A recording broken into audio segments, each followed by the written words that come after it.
Hi, I'm Lila. Today, I'm reading you the story of Holly. It's titled like this. When I got ready for Christmas dinner, my parents posted a family photo without me. The caption said, "Only the most beloved people." So, I canceled the catering. Then, 53 missed texts. I called and said just 6 words, "Well, let's go." I was wrapping up paperwork at Romano's when Mom called. "Holly, come over for dinner tonight. The whole family will be here." I checked my watch, 5 p.m., and I had reports to finish, but I couldn't say no to Mom. "What time?" "6:30, don't be late."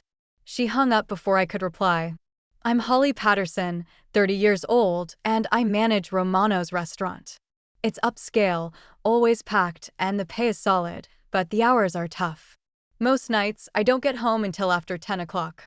I drove to my parents' house in the suburbs, the same 3-bedroom place where I grew up. Through the window, I saw my older brother, Marcus, with his wife, Jenny, and their kids, Emma and Luke. My younger sister, Chloe, sat on the couch with her boyfriend, Derek. Mom had cooked pot roast, mashed potatoes, and green beans. We sat around the same table from my childhood, Marcus and Jenny with the kids, Chloe and Derek on one side, me next to Mom. "So, Marcus, how's the new promotion going?" Dad started immediately. Marcus launched into details about becoming senior account manager at his insurance company. Jenny talked about how proud she was, how they could finally think about buying a bigger house. "Emma's reading at 5th grade level already," Jenny added. "That's wonderful," Mom beamed. "Luke, tell Grandma what you learned in preschool." I ate my pot roast while they discussed Marcus' work, Jenny's part-time job, Emma's swimming lessons, Luke's potty training. When they finished with Marcus' family, attention turned to Chloe. "Derek, how's the new job at the bank?" Dad asked. "Really well, sir. Actually, we wanted to tell you something." Derek squeezed Chloe's hand. "I proposed last weekend. We're engaged." The table erupted. Mom cried happy tears. Dad pumped Derek's hand. Marcus clapped his back. Jenny wanted to see the ring. Even the kids got excited. "Oh, honey, this is wonderful," Mom hugged them both. "When's the wedding?" "Next fall. Nothing too big, but we want to do it right. Derek's parents want to meet you all. Maybe dinner next month." I kept eating, cutting my meat smaller and smaller. This was normal. Marcus and his perfect family got the spotlight first, then Chloe with whatever milestone she was hitting. Nobody asked about my work, even though I just landed a huge catering contract. Nobody asked if I was dating anyone. Nobody asked how I was doing at all. "Holly, pass the salt," Marcus said without looking at me. I handed it over and went back to my potatoes. "Oh, that reminds me," Mom said suddenly. "Holly, I need to talk to you about Christmas." "Finally." "What about it?" "We're having Christmas here, but it's going to be much bigger than usual. Marcus, Jenny's parents are coming, and her sister's family, Derek's parents, plus his brother and wife, and all the usual family. Aunt Marie, Uncle Bob, Cousin Linda, and her kids." I was doing math in my head. "How many people total?" "About 20. "Isn't that exciting?" 20 people. "Mom, that's a lot of food to prepare. You sure you can handle it?" "That's what I wanted to talk to you about." Mom's voice got that tone she used when asking for something. "I can't cook for 20 people by myself. So, I thought since you work at that fancy restaurant, you could order all the food from Romano's and have it delivered Christmas Eve. Professional quality food, no stress for me, and you can probably get a discount." Everyone looked at me, waiting. I set down my fork. A full Christmas dinner for 20 people from Romano's would cost a fortune. We weren't casual dining. We were upscale, with Christmas premium pricing. "Mom, that would be really expensive." "How expensive?" Dad asked. I ran the numbers. Full Christmas dinner, all sides, appetizers, dessert, 20 people, holiday pricing, around $3,200. Look, I could contribute maybe 1,000, but the rest would have to come from everyone else. "What?" Mom's voice was sharp. "Holly, you make good money, and you work at the restaurant. Can't you get a discount?" "It doesn't work that way, Mom. I'm a manager, not the owner. Even if I could get a discount, this is a massive Christmas Eve order." "But surely you could work something out," Jenny said. "Family discount." They all stared at me like I was being unreasonable. I can ask, but I doubt it. $1,000 is what I can afford. Everyone else would need to chip in. Mom's look could have frozen hell over. Holly Marie Patterson, I cannot believe you just said that. You should be ashamed. You make more money than anyone here. You work at a restaurant. This is your family, and you're nickel-and-diming us over Christmas dinner. I'm not nickel-and-diming. I'm telling you what it costs and offering to pay a third. A third, Chloe whispered to Derek. God, she's so greedy. Derek chuckled. My face burned. Excuse me. Nothing, Chloe said quickly. No. What did you say? I just think you don't have a family to support like Marcus. You don't have wedding expenses like us. You live alone in that little apartment. What do you even spend money on? Are you serious? Holly. Dad's voice was stern. Your mother is planning a nice Christmas. The least you could do is help. I offered to help. I offered $1,000. That's not helping, Mom said. That's making your family scramble while you sit on your pile of money. I looked at Marcus. What do you think? He shifted uncomfortably. I mean, it would be tight, but if everyone chips in. Silence again. You know what? Mom's voice was deadly calm. Forget it. Holly, you'll pay for the whole thing. End of discussion. You make plenty of money. You eat the food, too, and it's your contribution to family Christmas. I stared at her, at Dad nodding along, at Marcus and Chloe avoiding my eyes. Fine, I'll order the food. Good. Delivered at 5 o'clock Christmas Eve. I nodded and went back to my pot roast, appetite gone. Conversation moved to Emma's school play, Luke's toys, Chloe's wedding planning. I finished eating in silence. After helping clear dishes, I drove home, gripping the steering wheel. $3,200, but it was Christmas and family, and apparently, I was the only one who could pay. Next morning, I placed the order at Romano's, prime rib, honey glazed ham, all the sides, appetizers, 3 desserts, everything for a perfect Christmas dinner. I put down a $1,500 deposit and scheduled delivery for December 24th at 5 p.m. My boss, Tony, looked over the order and whistled. Big family Christmas. Something like that. Your family is going to eat like kings. I forced a smile. Christmas was 3.5 weeks away, and I had a restaurant to run. The next 3 weeks flew by in a blur of holiday rush at Romano's. December was always our busiest month with corporate parties, family gatherings, and date nights filling every table. I threw myself into work, trying not to think about the $3,200 I'd committed to spending on Christmas dinner. Every month for the past year, I'd been sending Mom $1,000 to help with their mortgage payments. Dad had taken early retirement due to health issues, and Mom's part-time job at the library didn't cover much.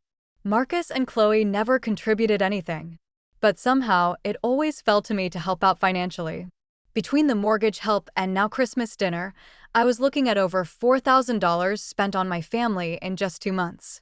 Meanwhile, Marcus was planning a vacation to Disney World with his family, and Chloe was busy planning her engagement party. Christmas Eve finally arrived. I'd taken the day off, which was rare for me. The restaurant was closed today anyway. Tony always gave the staff Christmas Eve and Christmas Day off. I called Romano's at noon to confirm everything was ready for the 5 p.m. delivery to my parents' house. All set, Holly, said Maria, our head chef. Prime rib looks perfect. Ham's glazed and ready. All the sides are prepped. Your family is going to have an amazing dinner. Thanks, Maria. I really appreciate you handling this on Christmas Eve. No problem. Family's important. It was 2 p.m. and I was getting dressed to head over to my parents' house. The plan was to arrive early and help with decorating and setting up for guests. I just put on my red sweater when my phone buzzed with a notification. Mom had posted something on Facebook. I opened the app and immediately felt sick. It was a family photo. Mom, Dad, Marcus, Jenny, Emma, Luke, Chloe, and Derek. They were all dressed nicely, smiling at the camera in the living room I knew so well. The Christmas tree was behind them, perfectly decorated. I wasn't in the photo. The caption read, "Only the most beloved and dear people to me. Merry Christmas from our family to yours." I stared at the screen, reading it over and over. Only the most beloved and dear people. I scrolled down to the comments that were already appearing. Aunt Marie had written, "Beautiful family, but where's Holly?" Mom's response made my blood freeze. "Oh, that's nothing. Nobody would notice her absence anyway." I sat down heavily on my couch, still in my coat. They'd taken a family Christmas photo without me. Not only that, but Mom had deliberately captioned it to exclude me, and when asked about my absence, she dismissed me like I didn't matter. The worst part was that they could have waited. I was supposed to be there in an hour. They could have taken the photo when I arrived, included me, like actual family. But they chose not to. They chose to take their beloved and dear people photo without me. This wasn't new. Growing up, it had always been obvious that Marcus and Chloe were the favorites. When Marcus made varsity football, Dad took him out for a celebration dinner. When I made honor roll 4 semesters in a row, nobody said anything. When Chloe got her first job at 16, Mom threw her a little party. When I got promoted to assistant manager at 25, I celebrated alone. For Marcus's high school graduation, they threw a big backyard party with all his friends. For mine, we went to dinner at Applebee's, just the 5 of us, and Dad complained about the prices the whole time. When Chloe graduated college, they rented a hall and invited the extended family. When I graduated with my business degree, they sent a card. Even holidays had always been about Marcus and Chloe. Christmas mornings when we were kids, their pile of presents was always bigger. "Holly doesn't need as much," Mom would say. "Holly's more practical. She appreciates useful gifts." Useful gifts like socks and school supplies, while my siblings got toys and games. I'd gotten used to being the afterthought, the one who helped but wasn't really part of things. But seeing that photo with that caption, reading Mom's dismissive comment about my absence, it hit differently today. Maybe because I was about to spend $3,200 on their Christmas dinner.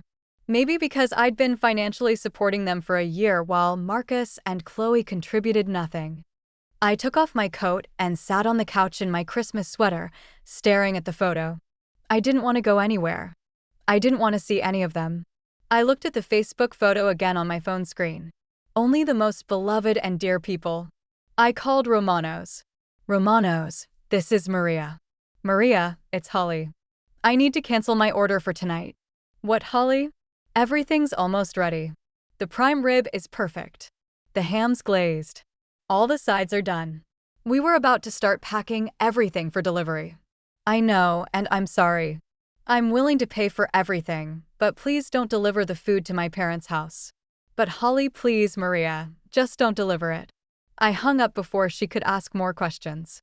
15 minutes later, my phone rang. "Tony, Holly, what the hell happened?" "Maria told me you canceled your order. Everything's ready to go." I found myself telling Tony everything: the family dinner, being expected to pay for everything, the photo, Mom's comment. He listened without interrupting. "Jesus, Holly, I'm sorry." He was quiet for a moment. "Listen, you're not paying anything, and I'm refunding your full deposit." "Tony, you don't have to. Actually, this worked out perfectly. About half an hour ago, one of our regular customers called in a panic. Family emergency. Needed a full Christmas dinner for tonight. I didn't know what to tell him since we were booked solid. But now I can give him your order, and he'll pay for the whole thing himself." After I hung up, I felt lighter somehow. I wasn't going to my parents' house. I wasn't going to smile and pretend everything was fine while they enjoyed a dinner I'd paid for but wasn't really wanted at. I sent Christmas texts to my friends and coworkers, everyone except my family. Then I turned off my phone. For the first time in weeks, I felt like I could breathe. I was going to spend Christmas Eve alone, and that was fine with me. I had some frozen dinners in the freezer and a bottle of wine I'd been saving. It would be quiet and peaceful. Around 6 p.m., my doorbell rang. I looked through the peephole and saw a delivery driver from Romano's holding bags of food. "This is from your boss, Tony. He said to tell you Merry Christmas." It was a full Christmas dinner for one. Sliced prime rib, roasted vegetables, mashed potatoes, even a slice of chocolate cake. Tony had sent me Christmas dinner. I actually started crying. Here was my boss showing me more care and consideration than my own family had in years. I heated everything up and ate in front of the TV, watching old Christmas movies. The food was delicious, and for the first time all month, I wasn't stressed about money or family drama. I wondered what was happening at my parents' house right now. The guests had probably arrived by 6 p.m., expecting dinner. They'd probably called the restaurant by now, only to be told I'd canceled the order. I imagined their faces when they realized there was no food coming. Part of me felt guilty, but a bigger part of me felt satisfied. They'd made it clear I wasn't really part of the family anyway. Now they could figure out Christmas dinner without their ATM. I went to bed early, feeling more relaxed than I had in months. Christmas morning, I turned my phone back on. 53 missed calls. Dozens of text messages, all from my family. I read through the messages chronologically, watching the panic escalate. 5:47 p.m. Mom, where's the catering? They should have been here by now. 6:15 p.m. Marcus, Holly, where's the food? Guests are arriving and there's nothing to eat. 6:32 p.m. Chloe, Holly, answer your phone. What's going on with dinner? 6:45 p.m. Dad, Holly, we need to know what happened with the restaurant. Call us back immediately. 7:23 p.m. Mom, I called Romano's and they said you canceled the order. What the hell is wrong with you? 7:41 p.m. Marcus, Holly, you've completely ruined Christmas. Jenny's parents are mortified. The kids are asking why there's no dinner. 8:15 p.m. Chloe, you're insane. Completely insane. Do you know what you've done? Derek's parents think we're broke white trash who can't afford Christmas dinner. 8:52 p.m. Mom, we had to send everyone to McDonald's. On Christmas Eve. Derek's parents left early. Jenny's sister was asking what kind of family we are. You've humiliated us. 9:34 p.m. Dad, Holly, I don't know what's gotten into you, but this is unacceptable. You've destroyed Christmas for everyone.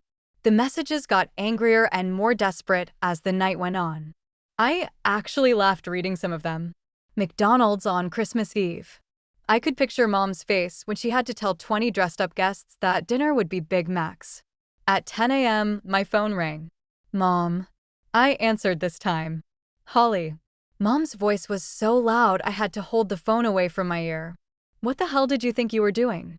You completely destroyed Christmas. 20 people showed up expecting a beautiful dinner and instead, we had to send them to McDonald's. Do you have any idea how humiliating that was? I waited for her to finish screaming. Derek's parents left after an hour. They think we're crazy. Jenny's family was so uncomfortable. The kids were crying because they didn't understand why Christmas dinner was hamburgers. You've ruined everything. Are you done? I asked calmly. No, I'm not done. I want to know why you did this. Why you deliberately sabotaged our Christmas. I saw your Facebook post. Silence. What Facebook post? The family photo. The one where you wrote, only the most beloved and dear people to me. The one where Aunt Marie asked where I was, and you said nobody would notice my absence. More silence. Holly, you what? You forgot I was supposed to be there? You forgot I was paying for the entire dinner? You forgot I exist unless you need money. You misunderstood. I didn't misunderstand anything. You made it crystal clear exactly how you feel about me. So, I decided if I'm not beloved and dear enough to be in the family photo, I'm not beloved and dear enough to pay for the family dinner. That's not what I meant. Yes, it is. And you know what else? I'm done. I'm done being your ATM. I'm done paying for things while you ignore me. I'm done pretending we're a real family when you obviously don't see me as part of it. Holly, you're being ridiculous. I've been sending you $1,000 every month for a year to help with the mortgage. Marcus doesn't contribute. Chloe doesn't contribute. Just me. Well, that stops now. Starting in January, you won't get another penny from me. You can't be serious. Dead serious. You have 2 beloved children who can help you with the mortgage now. Holly, wait. I hung up and immediately blocked all their numbers. For the next 2 hours, I did laundry and cleaned my apartment. Around noon, my doorbell rang. I looked out and saw all of them. Mom, Dad, Marcus, Jenny, Chloe, and Derek. They looked upset and determined. This conversation was inevitable. I opened the door. We need to talk, Mom said, pushing past me into my apartment. They all filed in and stood in my living room like an intervention. Mom's eyes were red from crying. Holly, I don't understand why you did this. Why you ruined Christmas and now you're threatening to stop helping us financially. I didn't threaten anything. I told you exactly what's happening. But why? Chloe asked. What's wrong with you? What's wrong with me? You called me greedy for not wanting to pay $3,200 by myself.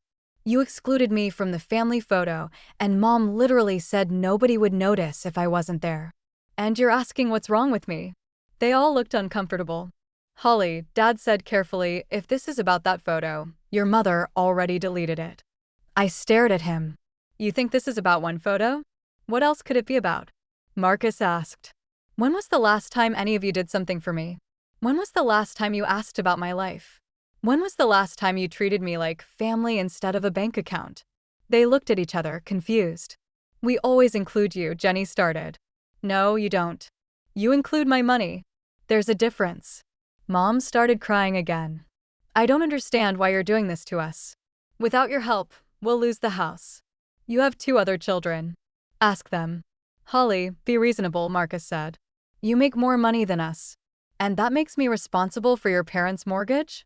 I walked to the door and opened it. I want all of you to leave now. Holly, Mom tried again. Out, all of you. I'm done with this conversation, and I'm done with all of you. They filed out reluctantly, Mom still crying. I closed the door and locked it. Then I went to my computer and canceled the automatic monthly transfer to Mom's account. I felt free. For the next 2 weeks, my phone rang constantly. Aunt Marie, Uncle Bob, Cousin Linda, they all called, trying to convince me to reconcile with my parents. Each conversation was the same. Holly, your mother is so upset. This is tearing the family apart. Holly, whatever happened, you need to forgive them. They're family. Holly, your parents raised you better than this. I hung up on all of them. Nobody asked what my parents had done. Nobody wanted to hear my side. They just wanted me to fix things by giving in, like always. 2 months after Christmas, I was reviewing inventory reports at Romano's when Maria came into my office, looking uncomfortable. Holly, there are some people here to see you. They say they're your parents.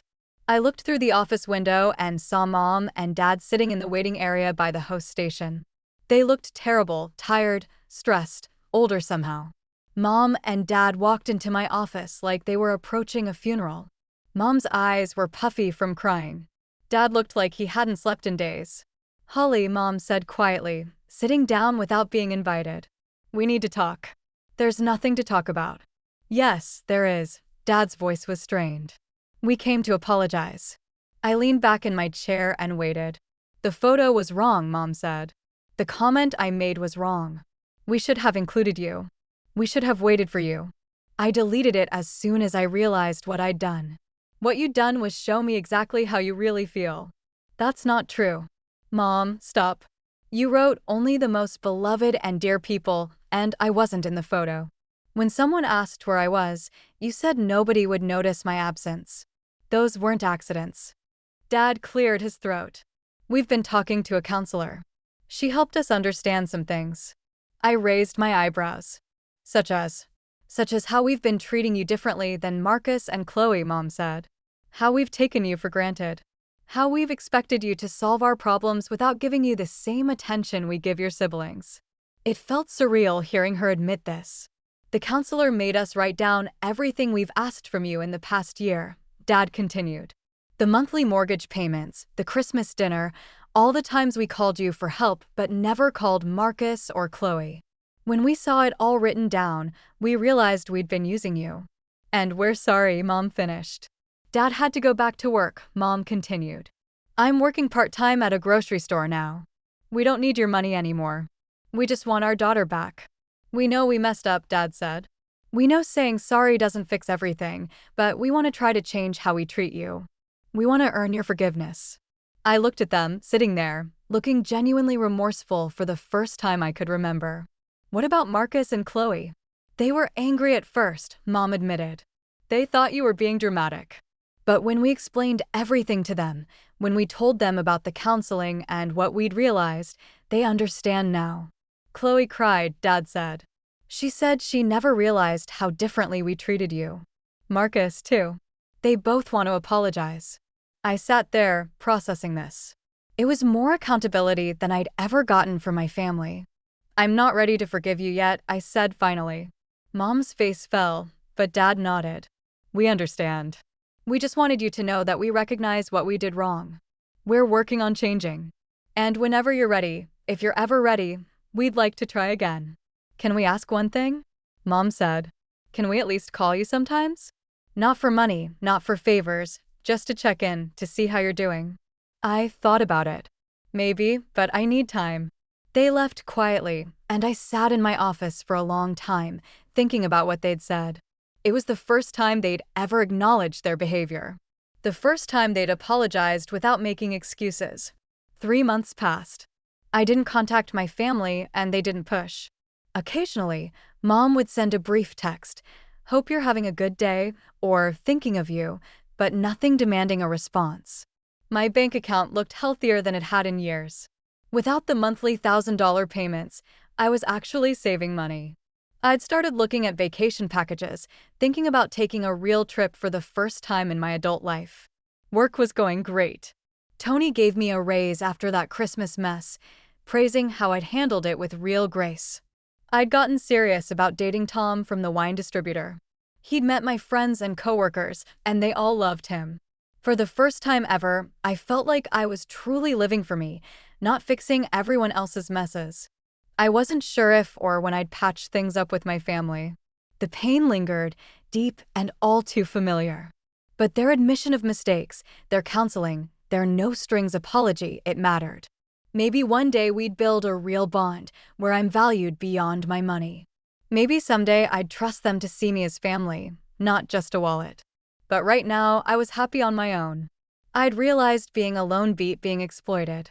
I'd seen I deserved more than being an afterthought in my own family. Above all, I'd learned I could stand my ground, even solo. At 30, for the first time, I truly knew my worth, and it had nothing to do with cash.